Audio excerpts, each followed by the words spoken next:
सबसे पहले तो राम जी के स्वरूप का बार बार चिंतन कर रहे हैं। कितना सुंदर स्वरूप है मेरे ठाकुर का, कितने सुंदर लगते हैं। मन केवल राम में रमा रहे तो मानो कि जीवन धन्य हो गया। मन भगवान में लगा रहे। विश्वामित्र जी स्मरण किसका कर रहे हैं? भगवान के रूप का। कितना सुंदर स्वरूप है प्रभु का। राम रूप भूपति भगति। दशरथ जी ने कितना सत्कार किया, कैसी सुंदर भक्ति करी, आने से लेके अब तक कितना ध्यान रखा, इसका चिंतन कर रहे हैं।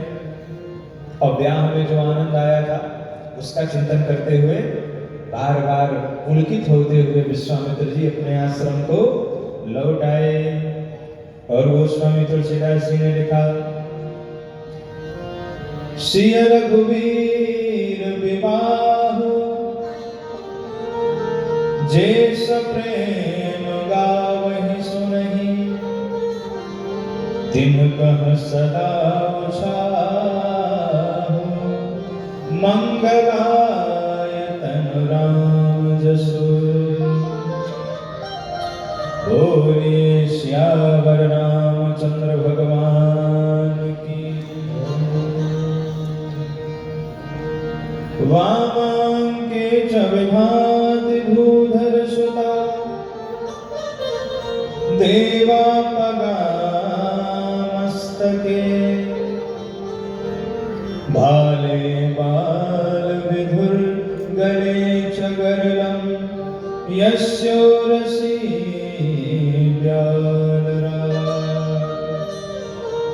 शंकर भगवान की। अयोध्या कांड में हम लोगों का प्रवेश हुआ है। बालकांड को प्रणाम। अयोध्या कांड में प्रवेश। भगवान श्री सीता रामचंद्र जी विवाह के बाद 12 वर्ष तक बड़े आनंद से अयोध्या धाम में रहे। 12 साल आनंद में रहे। पर 12 साल की कथा कहने में 12 मिनट भी नहीं लगता।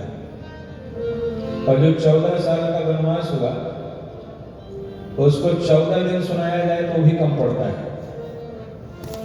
क्योंकि जो खुशियों के दिन होते हैं बड़ी जल्दी बीत जाते हैं, और जो कष्ट का समय होता है वो देर में बीतता है। इसलिए वनवास लीला तो बड़ी विस्तार से सुनाई जाती है, पर भगवान ने 12 साल जो 12 साल आनंद से रहे वह 12 मिनट में पूर्ण हो जाता है।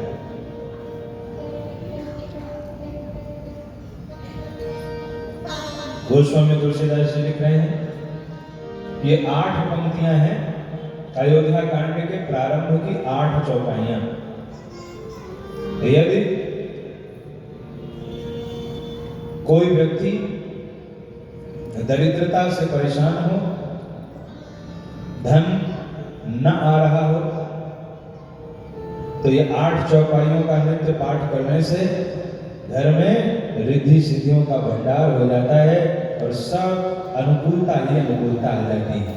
ये 8 पंक्तियां इस सबको अयोध्या कांड के प्रारंभ की पहले दोहे की 8 चौपाइयां, क्योंकि इसमें केवल आनंद का ही वर्णन है।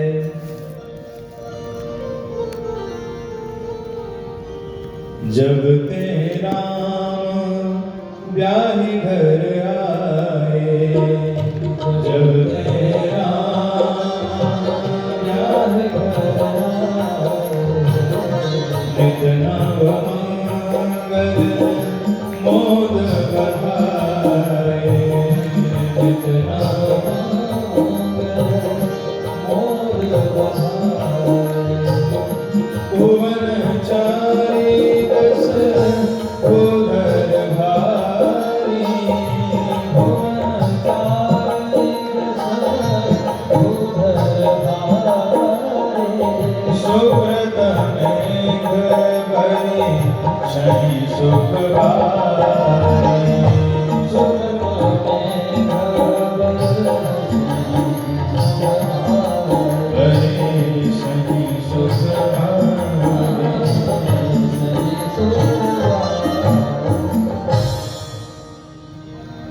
खूब आनंद हुआ। एक दिन की बात है, दशरथ जी महाराज सिंहासन पर बैठे थे। अचानक उन्होंने देखा उनके कान के पास के बाल सफेद हो गए। श्रवण समीप भय सित केसा। दशरथ जी को लगा कि बुढ़ापा उपदेश दे रहा है। क्या उपदेश दे रहा है? कि अब राम को युवराज पद दे दो और अपने जीवन का लाभ लीजिए।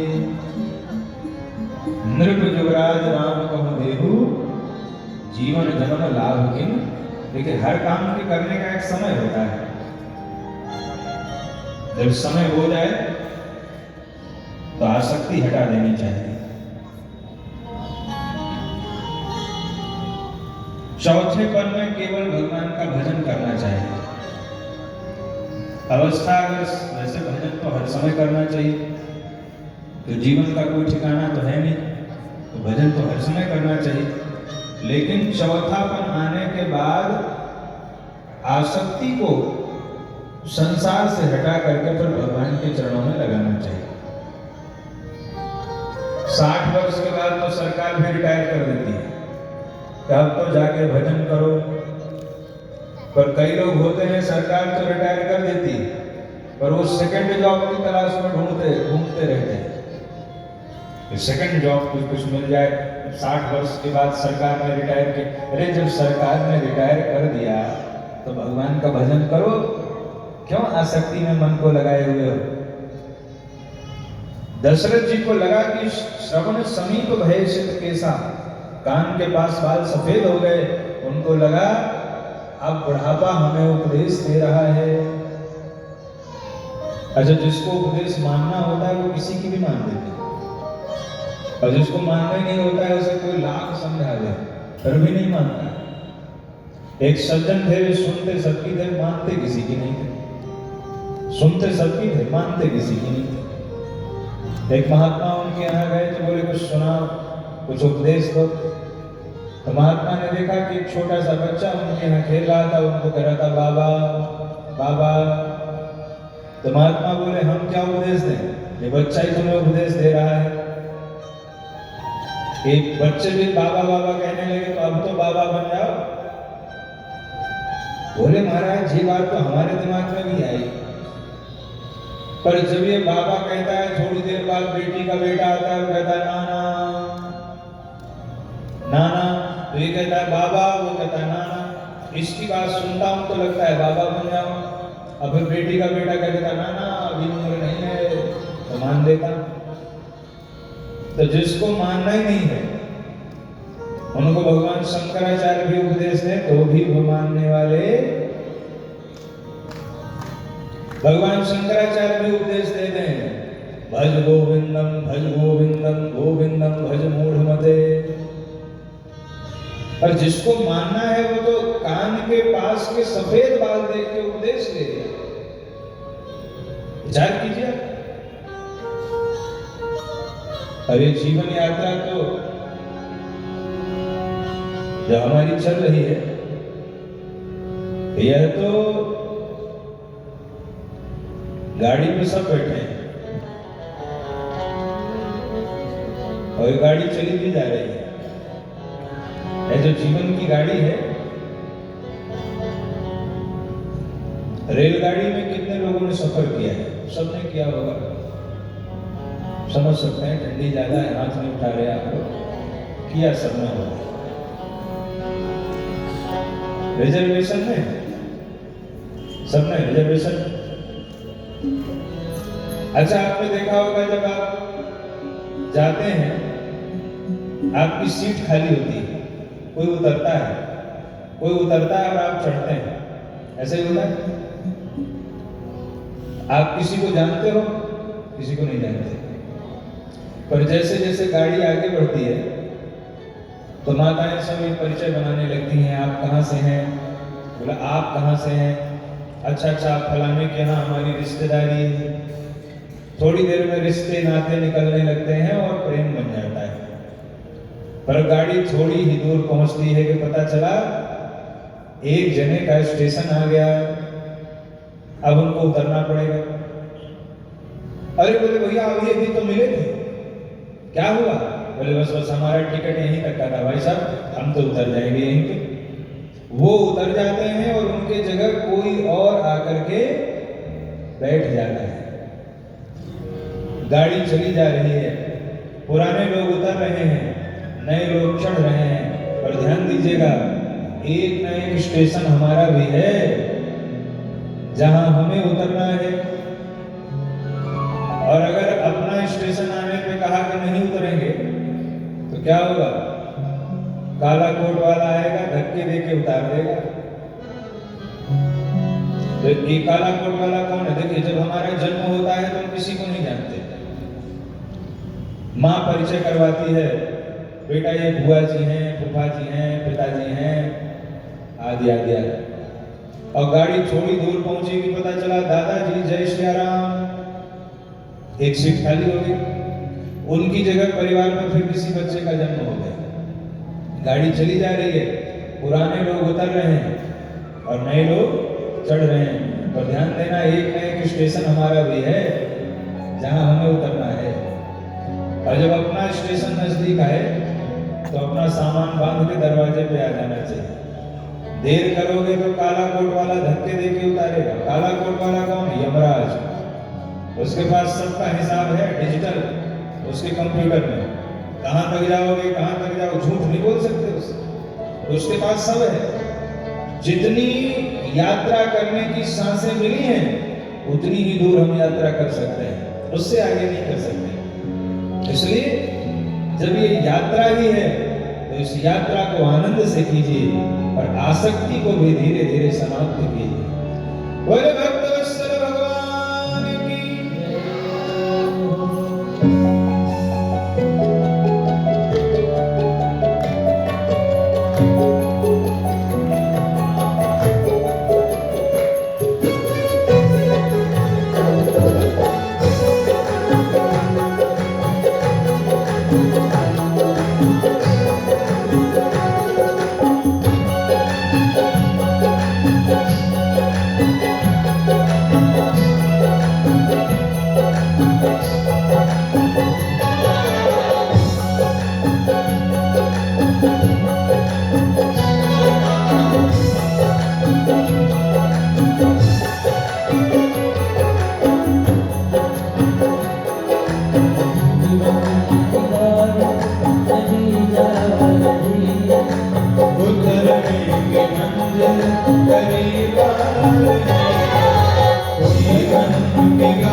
नर्तन की ट्रेन है।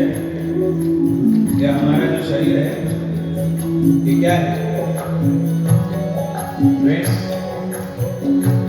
और रिजर्वेशन आयु जो उम्र मिली है ये रिजर्वेशन है। किसी का 90 दूरी तक है, किसी का कम दूरी तक है, ये ऊपर से मिला है। इधर हम कुछ इसमें हेरफेर नहीं कर सकते, जो ऊपर से मिला है वही रहेगा।